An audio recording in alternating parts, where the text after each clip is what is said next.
tí nước chanh mật ong. Con pha hả? Dạ. Cái này uống tốt cho sức khỏe lắm á. Cái gì nó thơm hả con? Thơm ngon. Sáng nay đi bộ thấy thoải mái mẹ ha. Mẹ đi thấy khỏe con người mà mát mẻ con. Tự nhiên bữa nay thèm ăn mắm tép quá mẹ. Hồi con la sao con coi ba dở gió thì có tép không, con lấy vô làm. Để chút con đi. Sao nó không ra bông rồi? Nó chưa tới. Nó đủ ngày tháng nó không ra.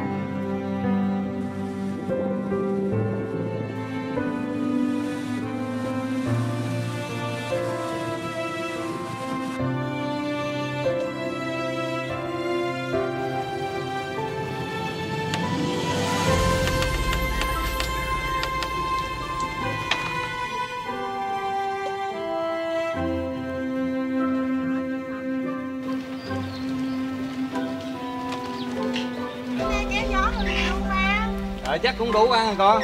Dạ. Để con đi qua không đó? Qua đây con phụ lựa cá với ba nè. Dạ.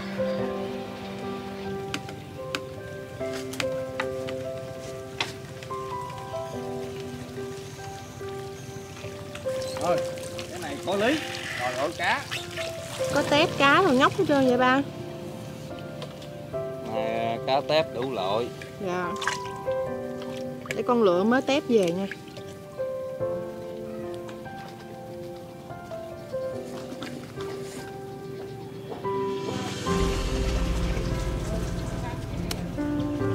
Này để sáng giờ nó chết luôn rồi ba. Quýnh sớm quá. Dạ. Cái cá rô mạnh thì nó còn sống rồi. Ba ơi, con này nhỏ thôi, con thả nó nha. Cá này nhỏ, thả đây luôn. Cho con giỏi thử đi ba. Rồi con đứng lên cây này nè. Dạ.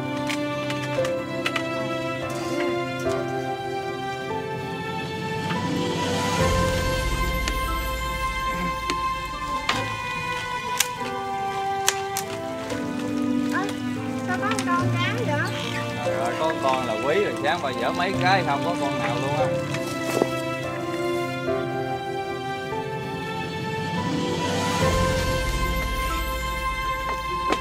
Thôi con đi về nha. Con về trước đi, chút coi gì sao. Dạ.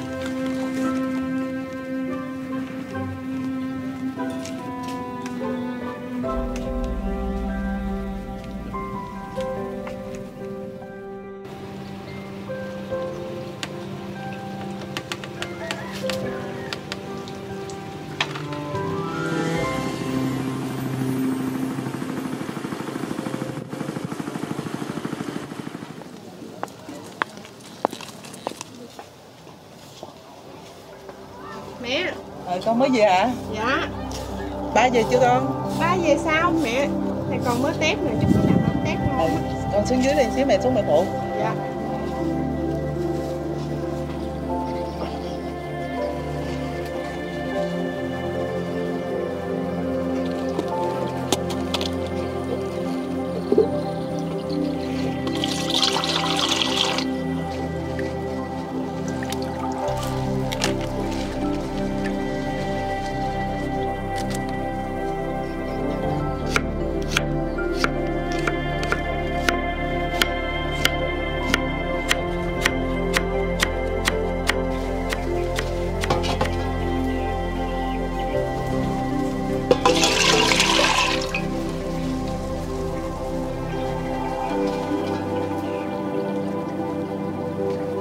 Sớm mà bà cắt gió ít tép quá, thôi đi chợ mua cho con mớ tép nè, về làm mắm cho nó lẹ.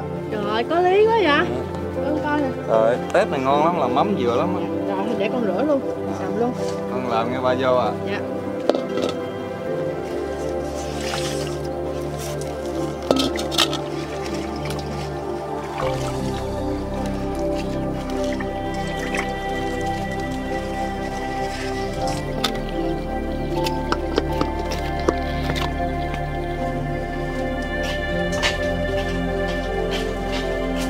Đâu rồi mẹ? Mẹ để em tủ đúng không? Dạ.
Ủa mắm bữa hổm con làm ăn được rồi đó, chiều nay nhớ về sớm ăn nha. Ba mẹ về nha. Dạ.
Mẹ về rồi nè Duyên ơi. Trời ơi, con đói bụng quá trời luôn. Cho rửa mặt đi về mình ăn bút.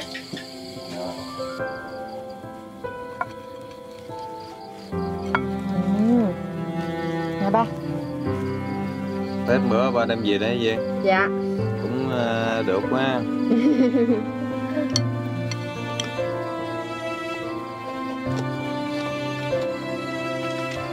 Tết ba đem về có khác ha. Chuyến này làm thành công, hương vị nó thơm ha. Dạ.